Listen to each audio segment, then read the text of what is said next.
دين الأنبياء إنه الإسلام نور وضياء قسما بالله رب العالمين ما ارتضينا غير دين الله دين فهو دين الحق دين الأنبياء إنه الإسلام نور وضياء هذا الدر وهذه الكلم بمديح الهادي تنتظم ضاءت بالمختار ظلم وحلا في مولده النغم. Assalamu alaikum wa rahmatullah and welcome to Finding Me on the ITV networks. Today with a very dynamic guest, Sumaya Hendricks. It's Women's Month, it's August. We celebrate the dynamism of women, and with that I'm celebrating what South Africa has to offer. Some of our greatest young minds and some of the greatest potential that we have that we need to tap into. Thank you, Sumaya. Assalamu alaikum and welcome for being here. Wa alaikum salam wa rahmatullah. Let me just start by saying thank you so much for the opportunity. I think it's really important for women to give other women a platform to, share their views. So thank you so much. Yeah, and I think you just raised a very important question, and we will come back to that perhaps in the later segment when we talk about certain of the issues and problems that the Indian Muslim community face also. One of that is that notion of recognizing the ability of each other, and especially of sisters. Yeah. But I want to start with, first, Sumaya, with all the very many things that you have done. I mean, you're a pioneer in many ways. You've been on leadership platforms, you've been on activism platforms, you've coordinated very many programs. I mean, perhaps the most recent one was that you were coordinator for the Future Leadership Program at S03, the Oval Social Research Institute. Yeah. And you also were part of Numeric, so you coordinated for a program or course administrator for Numeric, a very interesting concept of teaching mathematics. To get to all of these particular platforms, how do you get there? And I mean, it started with, I think, your trip overseas and your scholarship overseas, your study in Glasgow. Yeah. Was it challenging to break through all those barriers and to get there? Yeah. I mean, I think when you ask about how do I find myself in the space that I'm in now, I think the journey really starts much earlier.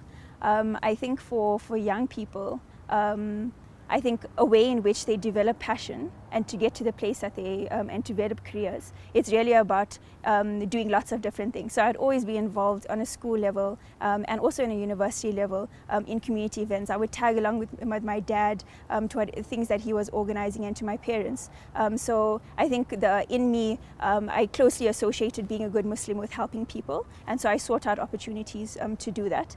So I think what I found now, the space that I'm in now, which is really just education, developing people and higher education, is really a manifestation of that journey and in that pursuit to trying to help people. And it's really through Allah's guidance that I find myself in that space now. With respect to studying abroad, doing my master's, so I had applied for lots of different scholarships into places. I got accepted to LSE and UCL, but then scholarships didn't work out, and it's very frustrating.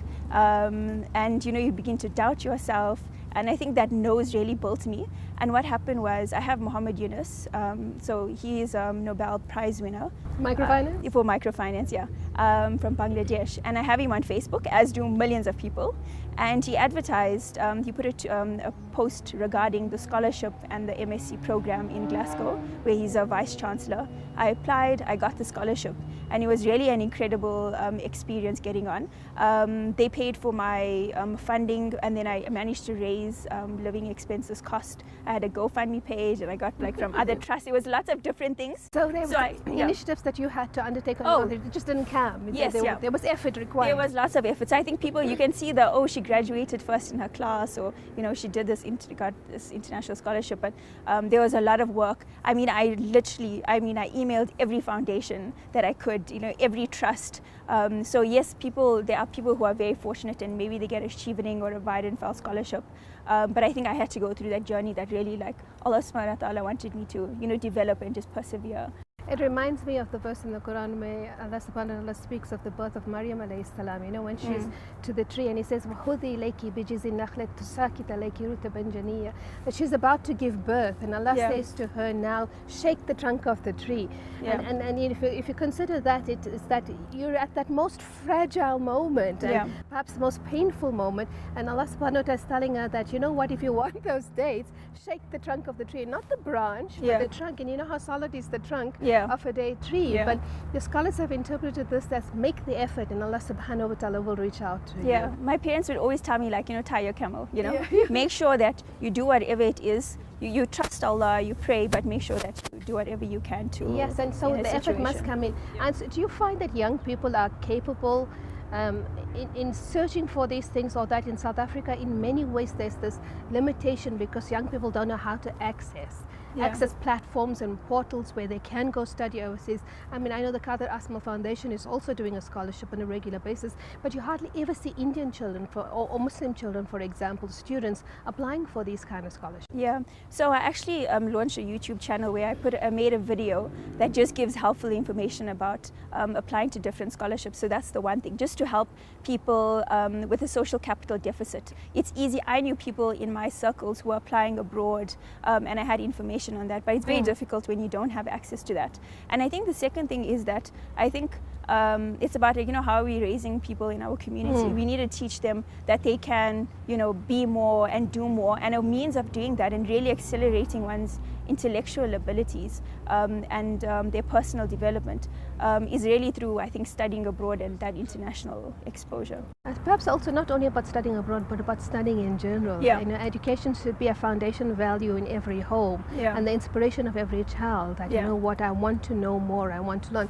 I mean, the first message is Iqra, and so that desire to read and to learn should continue. Definitely. I think for me, and just in terms of the household I was brought up in, trying to be the best person that you can be was very fundamentally linked to being a good Muslim. I grew up, I don't really have a love for fiction. Because my parents would always be reading non-fiction books, so I grew up reading like Economist and Reader's Digest just because that was what available at home. And my dad would highlight in books and write down words he didn't know, so I would also want to do that, and I'd have these vocabularies, so that would like Rich Dad Poor Dad and like all these books, growing up. And I think it like really starts at home and like trying to build that foundation. So I think is like really important. And then, so that was one part of your struggle. The other was like simply just getting onto the SRC, the MSAs, forming or participating in student movements on the various campuses. I think there's a huge, there's a huge reluctance amongst Indian and Muslim children especially to join societies on campus, to participate, to actually get actively involved, and they feel that let somebody else do it, or these are failure organizations. There is that mindset. So I was actually at UCT. I was the first Muslim woman that wears hijab to ever get onto the SRC. So I was very proud about that fact from a representational point of view, because people had a lot of misconceptions about, I think like Muslim women, and I hope that I positively contributed towards that. But yeah, I think for me, it's interesting that I have this discussion with my friends that our understanding of the Prophet, ﷺ, growing up, was that he's a social activist. When I think of the Prophet, that's what I think about. But not everyone, comes from households like that. They have a different impression. So for me, I think of him in that way, and so I can't help but want to emulate that and be involved in those structures. And so I ran for SRC when I was in my first year. I didn't know what the SRC was. I didn't know positions. I literally knew nothing. I was actually thinking about, I would actually want to run for the MSA exec. Someone in passing 2 days before the application closed said, "Do you want to run for SRC?" I thought about it and I said, okay. And it was quite a whirlwind. And during elections, I lost my voice, like I fainted. It was like I really had to pick myself up, and like people around me were incredible. But I think the long story short is that I learned from that I think we have to get in the higher echelons and like in the higher structures to really try to, because those are really where important decisions are made, and the kind of decisions, you can influence this. And you can influence. I mean, I was part of something to really start help the first year experience project at UCT, which was really about providing support to first year students. Because for me, transformation is about providing meaningful access, not just access. So people can get to university, but if you don't give them the mechanisms and the support to thrive, then we're really just setting them up for failure. And so that was, for me, I was really committed to how are the ways in which we can go about providing that meaningful access to people. And you raised something very important. You said transformation is providing meaningful access, but it's also providing meaningful knowledge. Yeah. And I think that a big struggle then is, as you said right from the start, for you it was a meaningful process to engage with knowledge, right at the childhood level in your family and in your household. Yeah. And I think that process needs to continue when you're in higher education as well, because the kind of knowledge that you get there should be meaningful and relevant in order to make you a more functional individual. Yeah. And as you said, as the Prophet was a social activist, but to be a social activist, you need to be aware of your immediate environment, your immediate community and society. Yeah. Part of the reason why I have a lot of passion for what I'm currently doing is out of really my personal struggle. So I got to university and had a lot of knowledge, but there were people who I went to a private school in Durban, but people went to very well-resourced private schools in comparison to what I went to. And so they had an intellectual depth that I didn't have, even though I had knowledge. And so you see my marks slowly progressing over time because I had to really work on developing that intellectual ability, whereas for people, they came into university with that. And so a lot of the work that that I've been doing with like S03 and my current research is how do we go about accelerating that process for people so that they're able to reach their full potential. Because the quicker we're able to do that, the quicker they can be the best people they can be. And you develop, of course, and your passion is developing people. Yeah. But your PhD, tell us a little bit about your PhD. What is it about? So my PhD really came out of the work that I was doing about with S03 that we can maybe talk about later if you want. But the PhD is really focusing on government internship programs. So in the early 2000s, government launched internship programs. They want to, as a goal they set for themselves, that 5% of all departments are made up of learners and interns. And they say that these internships are really an opportunity to help address youth unemployment and provide skills and work experience. And in the government documents it says is that the part of the reason why they need to have these programs is because of the failure of universities.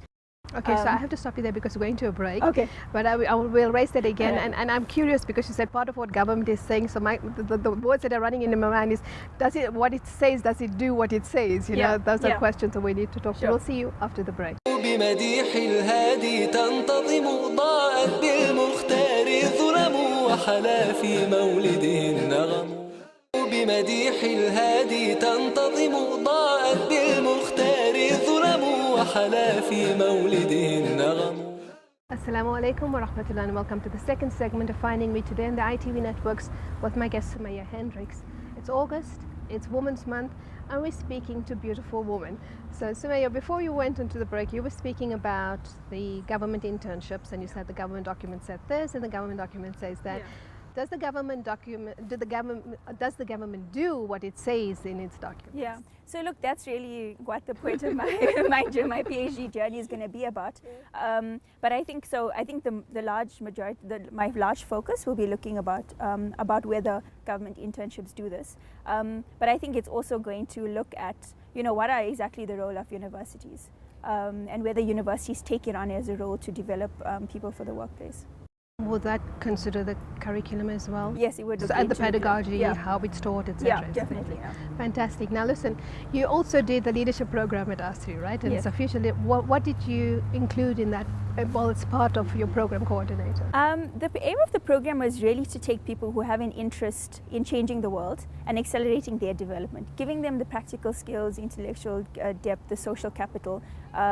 Because if you help people that want to make a difference in the world reach their full potential, then that's a means of making the world a better place. And so at S03, so half the cohort was Muslim and half the cohort is people of other faith. And there, the reason for that was really to build bridges of understanding. As Muslim people, we can often work in silos and only have Muslim friends. So there's opportunity for Muslim people to learn to engage with people of other faith. And for the people of other faith, it was really an opportunity for them to learn about Islam and learn about Muslims. And I mean, if you look at some of the emerging themes, because I would do assessments at the end of the program, the amount of people that would say that they had misconceptions around Indians or misconceptions about Muslims that were really addressed through the program. And for me, that was really a beautiful thing, that people were able to closely engage with Muslims for a long period of time and really just see the beauty of Islam. Perhaps I think one of the greatest manifestations of that is now recently is just what happened in terms of the comments that Julius Malema made about Indians. Yeah. And people have reacted differently. Some, of course, have felt that it was very aggressive, that it was hate speech, etc. And others have come out giving a different understanding of that. What do you make of his comments? Yeah. So look, I think we can talk about the way that he put the message across, and we can talk about delivery. But I think for me, that's semantics, and I think we need to get to the crux of the issue. You know, is there validity in what he said? You know, and for me, I think, you know, growing up in a Indian Muslim community, not that the Indian community is only made up of Muslims, but I'm talking specifically about the Indian Muslim community. You know, for me, I think there is a crisis in the Indian community because I don't think people understand the depth of the racism. And the thing is that we need to move around, beyond these superficial discussions that, yes, you can be nice to your car guard and petrol attendant, or maybe you even pay your workers well, but that still doesn't mean that you don't hold racist views. And for me, the test question is really this. If your child came home and said, I have this potential spouse, and their Islam is incredible, and their character is like impeccable, and they describe all of these things, and at the end of their conversation they say, oh, by the way, they're black South African. What is your reaction in that moment? I think that's something that we need to be introspective about. We need to ask ourselves that question. How would you view that? What would your perception be in that moment? And if you have reservations, then I think there's things that you need to address. So there is definitely an issue of racism in the Indian community. It's not limited, of course, to the Muslim community, Yeah. the Indian community in general. I mean, I listened to the video by Malema, and I think his context was perfect. He was spot on because he didn't limit it only to Indians. He started off with black monopoly capital, white monopoly capital, and he then says Indian if the shoe fits, wear it. He said Exactly. if you pay your workers well and you You have treat no other problem. human beings well, then you know we're not talking about you. But I think, as he said, if the shoe fits, wear it. And for me, it was very disturbing when Samrem.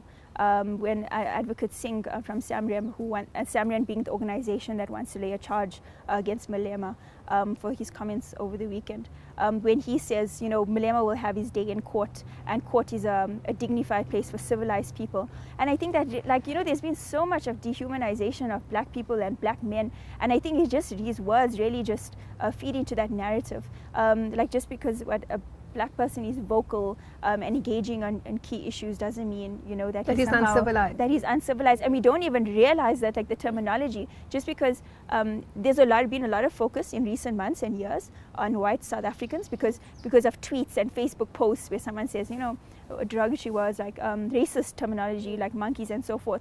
And just because that isn't happening in the Indian community doesn't mean the racism and the depth of the racism isn't there. It doesn't exist. Certainly exists. I think what's very problematic also is how they use words, especially even in the Indian community, how we use words, how we throw around perceptions, and we take it for granted that, you know what, it's there, but we're not being racist. It's just part of our tradition. So you transfer these feelings as tradition, but not as a racist view or a discriminatory. Yeah, and I mean, look, I think language is so important. You know, whether we're using terminology like boy, or whether during Fees Must Fall protests, people are referring to protesters as hooligans. You know, these are all such loaded terms because, yes, we think that we're using it in a particular context, but there's so much of, like, racial undertones in that we don't realize that we have. And so we really need to be conscious of the language that we use. Yeah, and people don't realize that language is not neutral, but that it plays into a particular power play. Definitely. And sometimes a word might not mean what you say, but how it has come to be used and what it has come to mean is totally different from what its definition was initially as well. And just because in this particular situations we don't have a black South African saying anything doesn't mean that it's okay, right? So just if you call your worker boy, for instance, and you say, oh no, but he's fine with it. He is not in a power position where he is able to object. He works for you, he may need the money and so forth. So I think to use that as a criteria for saying that it's okay, I think it's not sufficient. Yeah, it's a fallacy. Yeah. There's also a huge problem in terms of how children interact with each other, and you felt that in the school that you went to, so, you know, if you compare how you were giving the example where you said that you excelled, and they said to you was because you were white. Yeah, so I was so my family is Malay, of Malay heritage, so we like colored South Africans, and I went to a predominantly Indian Muslim school, and yeah, I mean, I think there's like subtle things. I think when you're in it, you're just trying to assimilate, right? You're just trying to be the best, and so like and to fit in, especially at that age. But yeah, you know, people would say things like, oh, like, you know, like steel wool hair, Or like maybe when I did very well in matric, someone's father said, oh, Sumaya is not like other Malays, she's very hardworking. And the perception is that because Indian people are rich, Malay people are not as hardworking, the girls are fast, XYZ, or like all kind of like derogatory perceptions that are, I think, attached to it. And so, that's why money and resources play a very important role. And I think until, in a South African sense, we're able to address that, because until people have equal resources, I think that's only when like real transformation will actually transpire, because you actually then will be able to hit at the power imbalance. So it actually starts with the mind, as Ngugi with Yongo has said. It's first about decolonizing the mind. Yeah. Reaching that level where you can actually view each other on the same level, come to the same perspective, same understanding, and recognizing the humanity of the other person. Yeah. The start is there. Yeah. And education is the criteria, but for as long as we continue with the kind of education system we have in our universities, that's not going to happen either. Yeah. That's why we need a decolonized education. Yeah, I definitely think education plays a role, but I think it's not a sufficient condition. There's lots of educated people who still have backward views around the world. So I think it's about how do we, you educate people, but also, really just attack the kind of perceptions, like go much deeper and get them to really interrogate. Have the guts to acknowledge. Yeah. Acknowledge that there are certain faults within yourself and within your community. Yeah. Introspect and realize, the starting point is always admitting that perhaps you've made a mistake or that you are at fault. Yeah. That and look, it's never nice to be called out, right? Yeah. No matter how nice, how the person puts it, it's never nice to acknowledge that maybe one's views is problematic. And maybe that's why the Indian community reacted in the way it did, because it was a black person who was calling them out. Yeah. If it was an Indian who was calling them out, perhaps the fury or the furor would be a bit more subdued. But it's sad that it's gotten to that point, and unfortunately, until institutions and communities are forced to change, they don't voluntarily change, unfortunately. Whether it's like a private school like we see with St. John's last week, or community like Malema speaking about the Indian community. And so hopefully this is enough of a catalyst for internal discussions and for reflection to happen, and hopefully they shouldn't have to be other turning points in the future. Okay, so you're speaking about changing institutions, and I think and being Women's Month, and one of the problems in the Muslim community especially is the question of patriarchy. Do you find that that's a huge impediment, and especially for Muslim women doing dawah? Yeah, no, I think for me, Muslim women are going to increasingly be an important way in which Islam is spread. When I was in high school, Tariq Ramadan came to Durban, and one of the things, I remember this so distinctly, someone asked a question about, should we be getting our children married at 16? And he said, a bigger problem that we are having is that women are educating themselves, and there's a mismatch in the community, because when women educate themselves, it happens so rapidly, pace, and they're not finding suitable partners in the community, and so they're looking outside of the community. And for me, I really think that as this journey happens, as this process continues to happen, as Muslim women looking outside of the community, it really offers an incredible opportunity as a means of spreading Islam and bringing people into the fold of Islam. And so I really look forward, in the years to come, to that increasingly being a means in which people come into Islam. As a final comment, how would you address the issues of patriarchy in the Muslim community, especially in the institutions that we find ourselves in?